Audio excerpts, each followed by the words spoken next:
제가 형수한테 폭언한 거 사실입니다. 사실이고, 뭐 여기 우리 고향 어르신들도 다 계시고 한데, 얘기는 그런 거죠. 우리 셋째 형님 부부가 좀 욕심이 많으세요. 욕심이 많으셔서 시장의 직위를 이용한 이권, 인사청탁 뭐 이런 걸 좀 많이 했습니다. 심지어 공무원들한테 직접 지시도 하셔요. 내가 시장 친형인데 이렇게 해라 저렇게 해라 뭐 단속해라 뭐 해라 이런 거 지시도 하시죠. 지시에 불응하면 협박하고 욕설하고 폭언하고 그래서 성남시 공무원들이 도저히 살 수가 없는 상태가 계속돼서 제가 모든 공무원들에게 팀장급 이상은 전화를 받는 걸 금지시켰습니다. 공식 지시로. 왜냐하면 직원들이 안 받으면 또 안 되니까 또 견딜 수가 없는 거예요. 그래서 그걸 금지시켰고, 또 예를 들면 우리 비서실장이 이게 누구는 승진, 누구는 뭐 징계 이런 인사 강요하는 거를 제가 못하게 아예 통화를 금지시켰습니다. 접촉 금지.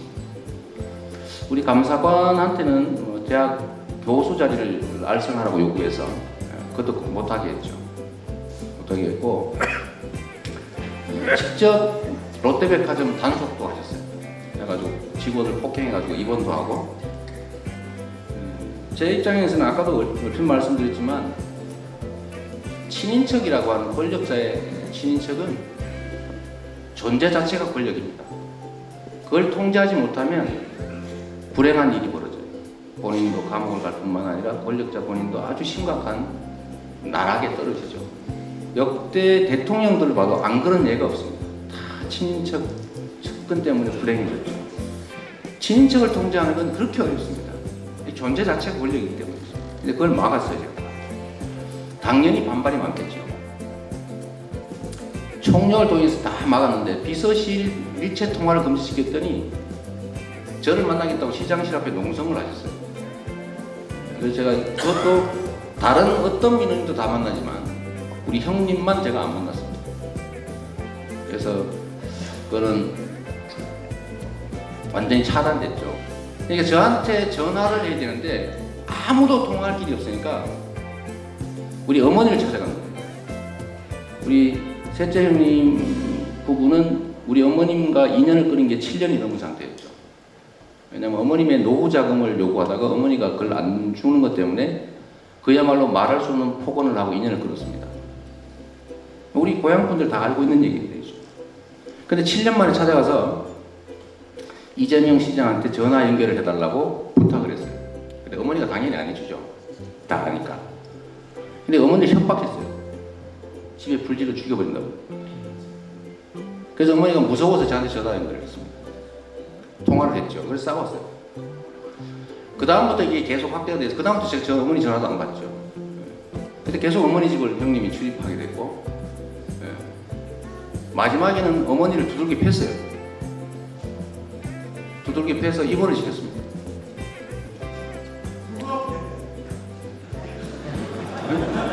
또 해봤어. 뭐 재밌네. 자, 어머니를 두들겨 패서 어머니가 입원을 했어요.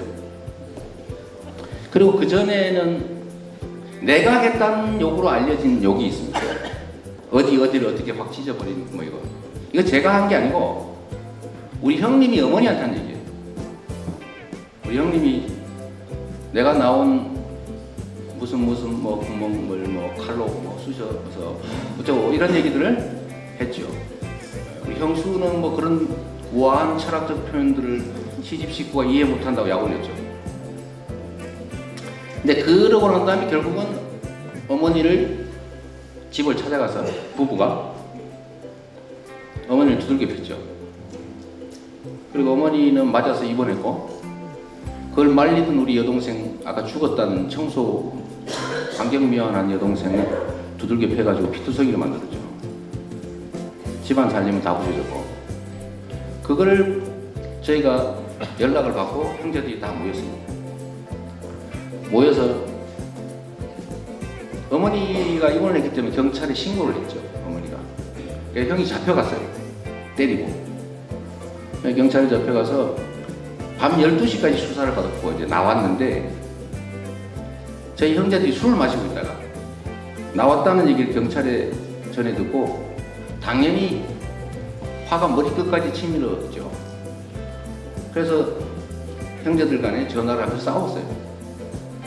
어떻게 부모를 때릴 수 있냐. 어떻게 동생들 그렇게 패가지고 그래 만들 수가 있냐. 그런데 그런 걸 하다가 전화를 바꿔주니만이 뭐 어머니를 뭐 무고죄로 뭐 어떻게 하느니 막 이러니까 또 화가 나지 않겠어요? 지금도 그렇게 주장해요. 어머니가 자기를 무고했다고 주장하고 어머니를 고소한다고 계속 그러고 있습니다. 그래서 그날 밤에 싸운 얘기들 중에 일부가 다 녹음을 했는데 그 중에 일부죠. 그 중에 일부를 인터넷에다 공개를 한 거예요. 이재명이 형수 형님한테 욕을 하는 나쁜 사람이다. 지금은 박사모 성남 지부장을 하십니다. 그리고 목표는 이재명을 상대하기 위해서 형수가 대선에 출마를 하겠다고 하고 박사모 활동 열심히 하세요. 지금 그 가면 박사모들 왜 탄핵 반대 운동하면 꼭 연설하십니다. 연설 영상도 있어요. 한번 보세요. 한번 보시고 결국 그 일은 뭐 그렇게 된 거죠. 그래서 제가 뭐 포근한 사실을 인정한다. 뭐 욕했어요. 근데 지금 저기 찍고 계신 분이 기대하는 것처럼 그 험악한 욕은 내가 한 게 아니고 형님 부부가 하는 욕입니다. 제가 전화에다 제가 그걸 따졌죠. 당신 아들이 당신한테 이렇게 얘기하면 좋겠냐? 당신의 오빠가 친정 엄마한테 이렇게 당신들이 한 말처럼 그런 식의 표현하면 좋겠냐고 제가 물어본 항의를 했어요. 근데 그거를 그런 말을 제가 한 걸로 만들어버려요. 지금도 여전히 그런 왜곡은 계속되고 있는데 제가 분명하게 말씀드리죠. 저는 제가 인격이 좀 부족하고 또 거칠게 인생을 살아와서 그건 제가 형수한테 욕한 거는 잘못했죠.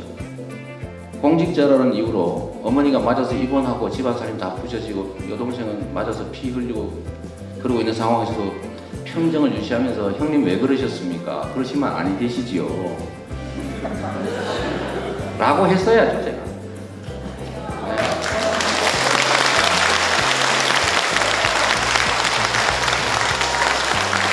그런데 제가 그렇게 못했죠. 인격이 부족하니까. 제가 수양이 많이 부족하죠. 이재명 후보의 둘째 형인 이재영 씨가 처음으로 언론 인터뷰를 했습니다. 그러니까 형제 갈등에 대해서 처음으로 입을 연 건데요. 오늘 인터뷰에 나선 이 둘째 형은 이재명 후보보다 6살이 많습니다. 지금은 성남의 한 빌딩 경비 용역 업체에서 근무를 하고 있는데요. 구자영 차장, 네. 내용을 제가 보겠습니다. 어쨌든 욕을 먼저 한 건 넷째 재선이다. 재선이가 어머님께 너무 심한 욕을 했고 다섯째 재명이가 그 욕을 만약에 형수 애들에게 하면 어떻겠냐.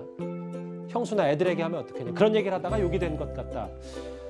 잘잘못을 만약에 따지자면 넷째 재선이의 잘못이 더 크다라는 얘기를 했습니다. 네, 그러니까 이제 가족 중에 형 재선 씨와 그 이재명 후보는 이제 당사자이기 때문에 서로의 잘잘못을 논하기가 좀 객관적으로 얘기하기가 좀 어렵다라면 그 위에 손윗 형인 이재영 씨의 증언으로 보면 이재명 후보가 욕을 하게 만든 원인 제공자가 돌아가신 재선 씨다. 이렇게 얘기를 함으로써 사실상 이 이재영 씨의 그 증언은 이재명 후보에게는 약간의 어떤 이 책임에서 좀 벗어날 수 있는 핑곗거리를 준다, 이유를 준다, 이렇게 해석할 수 있을 것 같습니다. 그러니까 이재명 후보 본인도 이 형의 인터뷰가 나온 사실을 몰랐군요. 예. 저희들이 알기는 그렇습니다. 예. 욕설 파일을 내보낸 것 자체도 넷째인 재선이가 잘못한 거고 그것 때문에 정치하는 동안 고통을 받았다. 그리고 성남시장 할 때도 경기도지사 할 때도 고통을 받았다. 이런 얘기를 좀 덧붙였어요. 예, 그러면서 이재명 후보와 고 이재선 씨의 갈등 원인을 형은 이렇게 설명하기도 했습니다. 앞서 이재명 후보도 관련 발언을 덧붙였었는데요. 한번 들어보겠습니다. 비선이 문제가 되는 이유는 그들은 권력은 행사하는데 책임을 지지 않습니다. 그냥 국정이 왜곡되죠. 문제가 거기서 발생하는 거기 때문에 제가 그 점을 너무 잘 알고 있어서 제가 사실은 셋째 형님 문제, 소위 말하는 욕설 문제, 이것도 여기서 출발한 겁니다. 저희 형님은 원래 시민운동에 관심이 많은 분들이라서 제가 시장이 되기 전 시장한테는 막 전화도 하고 이거 인사 이렇게 해라, 뭐 정책은 이렇게 해라, 막 이렇게 했는데 제가 당선이 되고 나니까 똑같이 이제 하시는 거예요. 제가 그랬습니다. 형님은 이제 시민이 아니고 시장의 형이다. 시정에 관여하시면 안 됩니다. 그 때문에 충돌을 발생했죠. 아까 한수영님께서도 잠시 언급해 주셨지만 저도 처음 알게 됐어요. 그러니까 그 넷째 형과 이렇게 넷째와 다섯째 갈등의 가장 큰 골은 성남시장을 두고 출마권 때문이었다 이런 얘기를 했습니다. 그래서 이제 이 인터뷰가 왜 나왔나 이렇게 추정을 해보면 최근에 굿모닝 이재명이라는 책이 발간이 됐습니다. 예. 이제 그 책은 뭐냐면 이제 이 변호사분이 이 책을 내셨는데요. 이 장모라는 변호사분이 내셨는데 이거는 이제 그 돌아가신 이재선 씨 입장에서 오고 갔던 이야기, 그 또 이제 부인인 박인복 씨가 거기에 추천사를 쓰기도 하고요. 그 이야기를 쭉 이제 썼어요. 거기에 뭐 오고 간 이야기, 이 이야기들이 이제 상당히 나옵니다. 당시 이재선 씨가 어머니한테 집을 좀 뭐 하나를 이제 마련하기 위해서 어머니한테 돈을 빌려달라고 그랬는데 어머니가 못 빌려주겠다. 라고 해서 그때 이제 격앙이 돼서 어머니한테 좀 욕설을 하고 뭐 그게 이제 출발점이 돼서 이재명 후보가 당시에 이제 형하고 좀 싸웠던, 그다음에 그 이후에 뭐 서로 문자 간 거, 그다음에 녹음한 거 그 책에 보면 다 나와 있습니다. 이제 그러니까 이제 이 형님이 어떤 면에서 뭐 이재명 후보를 편을 들기 위해서는 인터뷰를 한 게 아닌가 그렇게 추정이 돼요. 근데 참 이 집안 문제는 서로 간에 좀 입장이 많이 다른 것 같습니다. 이게 왜냐하면 그 부분도 이야기를 했어요. 그 돌아가신 뭐 누님 같은 경우도 보면 이 어차피 이재명이 권력자니까 편을 들 수밖에 없다. 그래서 그쪽이 유리한 이야기 할 수밖에 없다. 뭐 그런 이야기를 했다는 이야기까지도 있어요. 그러니까 뭐냐면 지금은 이재명 후보는 권력자입니다. 왜냐하면 후보기 때문에. 그런데 이 공교롭게도 이 시점에 이재명 후보가 과거 친형인 이재선 씨를 정신병원에 강제 입원하려는 했던 의혹이 다시 재조명이 되고 있습니다. 그 이유는 일부 언론에서 추가 의혹을 제기한 건데요. 어쨌든 강제 입원을 시키지는 않았으나 과거 이재명 후보는 진단 절차가 계속돼야 한다고 말한 바 있었습니다. 저희 형님은 안타깝게도 90년대 중후반부터 이미 조울증으로 여러 문제를 일으켰고 실제로 치료를 받기도 한 분이시기 때문에 증세가 날로 악화되고 또 시민들, 공직자들에 대한 피해를 많이 입혔기 때문에 정신질환이 있는지 없는지를 진단하는 절차를 진행하다가 중단한 게 전부입니다. 오히려 그때 당시에 진단을 해서 치료할 기회를 가졌다면 제 형님이 조울증으로 결국은 사망에까지 이르는 일은 없었을 거다. 그런 아쉬움이 있습니다. 제가 안타깝게 생각하는 것은 그때 진단 절차를 계속 했어야 되는 거 아니냐. 가족 사이의 깊은 상처를 정치 싸움에 끌어와서 악용하며 사람을 깎아내리고 인격을 짓밟던 비열한 흑막이 마침내 진실 앞에서 드러났습니다. 형님의 폐륜적 행동과 어머니를 향한 폭행 앞에서 터져나온 한 사람의 분노를 오직 더 나쁘게 만들기 위한 재료로만 쓴 태도는 인륜을 저버린 잔인한 행위라고 할 수밖에 없습니다. 여러 사건을 겪으며 마음고생이 많았을 이재명 대통령을 응원하신다면 구독과 공유 부탁드립니다.